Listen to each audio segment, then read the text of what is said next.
শুভ সকাল বন্ধুরা, রাধে রাধে। ভগবান শ্রীকৃষ্ণের শ্রীমদ্ ভগবদ্ গীতার যথাযথ আলোচনা বিষাদ যোগ নিয়ে আলোচনা হলো। শ্রীকৃষ্ণ এই শ্লোকে ঋষিকেশ বলে উল্লেখ করা হয়েছে, কারণ তিনি সমস্ত ইন্দ্রিয়ের অধীশ্বর, জীবেরা তার অবিচ্ছেদ্য অংশ। তাই জীবদের ইন্দ্রিয়গুলি ও তার ইন্দ্রিয়সমূহের অবিচ্ছেদ্য অংশ। নির্বিশেষবাদীরা জীবদের ইন্দ্রিয়সমূহের উৎস সম্বন্ধে ব্যাখ্যা করতে পারেন না, তাই তারা সমস্ত জীবদের ইন্দ্রিয়বিহীন ও নির্বিশেষ বলে বর্ণনা করতে উদ্যোগী। সমস্ত জীবের অন্তরে অবস্থান করে ভগবান তাদের ইন্দ্রিয়গুলিকে পরিচালিত করেন, তবে তিনি সেটি করেন জীবের শরণাগতির মাত্রা অনুসারে। শুদ্ধ ভক্তের ক্ষেত্রে তার ইন্দ্রিয়গুলিকে ভগবান প্রত্যক্ষভাবে পরিচালিত করেন। এখানে কুরুক্ষেত্র যুদ্ধক্ষেত্রে অর্জুনের দিব্য ইন্দ্রিয়গুলিকে ভগবান সরাসরিভাবে পরিচালিত করেছেন।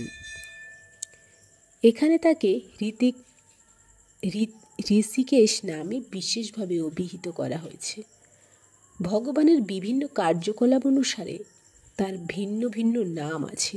যেমন মধু নামক দানবকে সংহার করার জন্য তার নাম মধুসূদন, গাভী ও ইন্দ্রিয়গুলিকে আনন্দ দান করেন বলে তার নাম গোবিন্দ, বসুদেবের পুত্ররূপে অবতীর্ণ হয়েছিলেন বলে তার নাম বাসুদেব, দেবকীর সন্তানরূপে অবতীর্ণ হয়েছিলেন বলে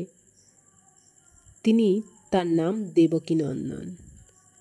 বৃন্দাবনে যশোদার সন্তানরূপে তিনি তার বাল্যলীলা প্রদর্শন করেছিলেন, তাই তার নাম যশোদানন্দ।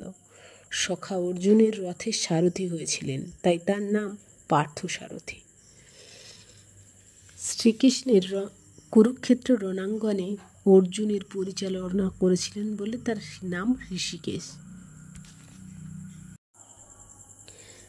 রণাঙ্গনে যুদ্ধক্ষেত্রে অর্জুন পরিচালনা করেছিলেন, তার নাম ঋষিকেশ। অর্জুনকে এই শ্লোকে ধনঞ্জয় বলে অভিহিত করা হয়েছে, কারণ বিভিন্ন যাগযজ্ঞের অনুষ্ঠানের জন্য জ্যেষ্ঠ ভ্রাতাকে ধন গ্রহণ করতে সাহায্য করতেন। তেমনি ভীম বৃকোদর নামে বিহিত, কারণ যেমন তিনি প্রচুর পরিমাণে আহার করতে পারতেন, তেমনি তিনি হিড়িম্ব আদি দানবকে বধ করার মতো দুঃসাধ্য কর্ম সাধন করতে পারতেন। সুতরাং পার্শ্বব পক্ষে ভগবান শ্রীকৃষ্ণের বিভিন্ন ব্যক্তিত্ব তাদের বিশেষ ধরনের শঙ্খ বাজালেন।